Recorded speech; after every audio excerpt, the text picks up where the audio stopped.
The first sound anyone heard was laughter. It echoed down the polished white hallway of St. Catherine's Medical Center, sharp, amused, dismissive laughter, the kind that slices deeper than a knife. The new nurse stood at the nurse's station clutching her clipboard while a circle of senior doctors glanced at her badge and smirked. "First day?" one of them asked. She nodded. "Let's hope you don't faint at the sight of blood," another added, and the laughter rose again. They didn't know her story. They didn't know what she had survived to stand there. And they certainly didn't know that before the week was over, one of the most powerful men in the state would kneel before her in tears. Her name was Elena Ruiz. Elena had transferred from a small rural clinic hours away. On paper, her resume looked ordinary. No Ivy League credentials. No flashy research publications.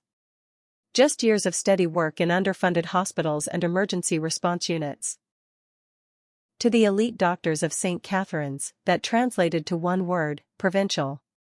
Dr. Harrison Cole, chief of surgery, barely looked at her when she introduced herself. "Stick to charting and vitals," he said. "Let the professionals handle the complicated cases." She swallowed her pride. "Yes, doctor." It wasn't that she lacked confidence. It was that she understood something they didn't: humility keeps you alive in a crisis. Ego kills. Her first week was quiet but tense. Nurses whispered that Dr. Cole disliked transfers. Residents avoided eye contact. Elena did her work silently, efficiently. She noticed things others missed: a tremor in a patient's hand, a subtle shift in oxygen saturation, the look in a mother's eyes when fear overtook hope. On Thursday evening, the emergency doors burst open. A stretcher flew through the hallway. 10-year-old female, a paramedic shouted. "Anaphylactic shock. Unknown trigger." Behind the stretcher ran a tall man in a dark suit, face drained of color. Elena recognized him instantly. Judge Samuel Whitaker, a federal judge whose rulings shaped national headlines. A man known for his stern demeanor and unshakable composure. But tonight he was just a father. "My daughter," he cried. "Please, save my daughter." The girl's lips were turning blue. Her body convulsed as monitors screamed. Dr. Cole took command. "Epinephrine, now. Secure airway." Chaos exploded into motion. Nurses scrambled. A respiratory therapist fumbled with equipment.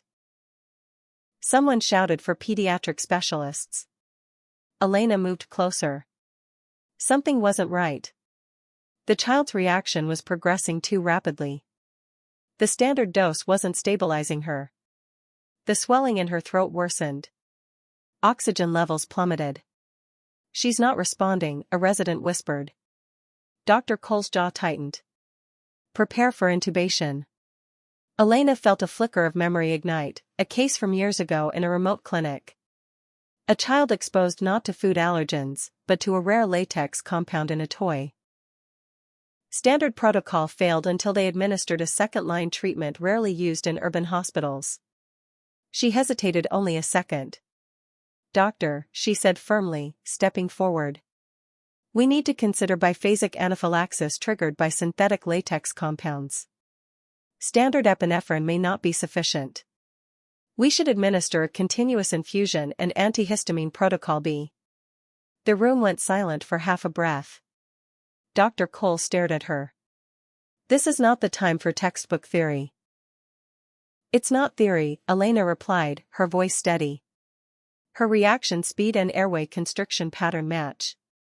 "If we intubate now without addressing systemic response, we risk cardiac arrest." A monitor shrieked. The judge's voice cracked behind them. "Do something." Dr. Cole hesitated, a fatal pause measured in heartbeats. Elena stepped in. "Start infusion at 0.3 micrograms per kilogram per minute," she instructed the stunned nurse beside her. "Push diphenhydramine. Prepare corticosteroids." "Who authorized?" Dr. Cole began. "I am," Elena said, already adjusting the 4-line. For one terrifying second, it looked like nothing would change. Then the oxygen saturation ticked upward. 90%. 92. The swelling slowed. Color crept back into the child's cheeks. A breath, shallow but independent, escaped her lungs. The entire room exhaled at once.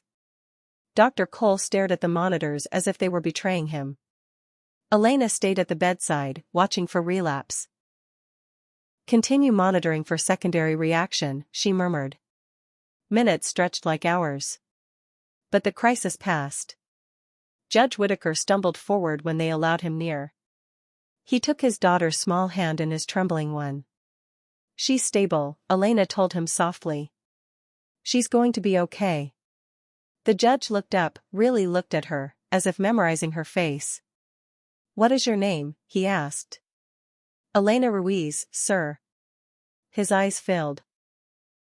He stood there for a moment, then something no one expected happened. The powerful federal judge, a man who had sentenced criminals, overturned laws, commanded courtrooms, slowly lowered himself to his knees in front of her. Not dramatically. Not for show. But in raw gratitude. "Thank you," he whispered, voice breaking. "You saved my child." The hallway, once filled with laughter at her expense, was silent.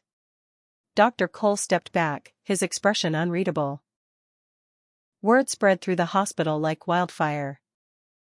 By morning, everyone knew. The new nurse had overridden a senior surgeon and saved a federal judge's daughter using knowledge most hadn't considered. But the story didn't end there. The next day, Elena was called into the administrative office. She expected reprimand. Maybe termination. Instead, she found Dr. Cole and the hospital director waiting. Dr. Cole cleared his throat. He looked older somehow. "You were correct," he said stiffly. "Your intervention prevented respiratory failure." Elena said nothing. "I dismissed you," he continued. "That was my mistake." The director leaned forward. "We reviewed your file last night. Your experience in high-risk emergency settings is extensive. Why wasn't this emphasized during your orientation?" Elena gave a small shrug. No one asked. The room fell quiet. In the following weeks, something shifted at St. Catherine's. Doctors began consulting nurses more attentively. Residents asked Elena questions. She trained staff on rare allergic reaction protocols and rural emergency improvisation techniques. But the greatest change happened in Dr. Cole. He started inviting her to case discussions. At first awkwardly. Then sincerely. One evening, he approached her after a long shift. "I've practiced medicine for 25 years, he said. "I forgot what it feels like to listen." Elena smiled gently. "It's easy to forget when you're used to being right." He nodded. Meanwhile, Judge Whitaker returned, not in crisis, but with flowers and his daughter, Lily, smiling shyly at Elena. Lily hugged her tightly. "I want to be a nurse like you," she said. Elena knelt to her level. "Then be the kind who listens." The judge spoke publicly weeks later at a medical ethics conference. He didn't mention names. But he told a story about arrogance and humility, about how the loudest voices aren't always the wisest, and how respect can mean the difference between life and death. The speech circulated online. So did the security footage of him kneeling. The world debated it. But inside St. Catherine's, it wasn't about viral moments. It was about change. Months later, another emergency struck, a complicated trauma case requiring rapid coordination. This time, there was no hesitation in the room. Dr. Cole turned instinctively to Elena. "Your read?" he asked. She assessed calmly. "Internal bleed. Prep or. Call vascular." He nodded without question. The team moved as one.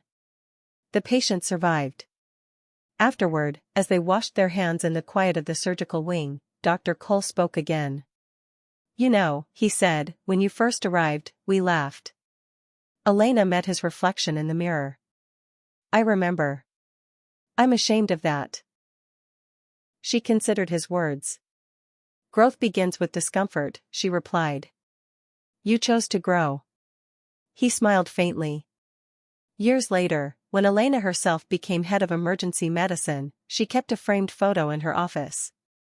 Not of the judge kneeling, but of Lily, healthy and radiant, holding a handmade card that read, "Thank you for seeing me." Because that was the true lesson. Not about status. Not about power. Not about pride. But about seeing. Seeing the quiet competence in someone overlooked. Seeing the value in every voice. Seeing that titles do not measure worth, character does. The laughter that once echoed down the hallway was replaced by something stronger, respect. And every time a new nurse walked through those hospital doors, uncertain and hopeful, Elena made sure the first sound they heard was not laughter, but welcome. Because sometimes the person the world underestimates is the very one who will save it.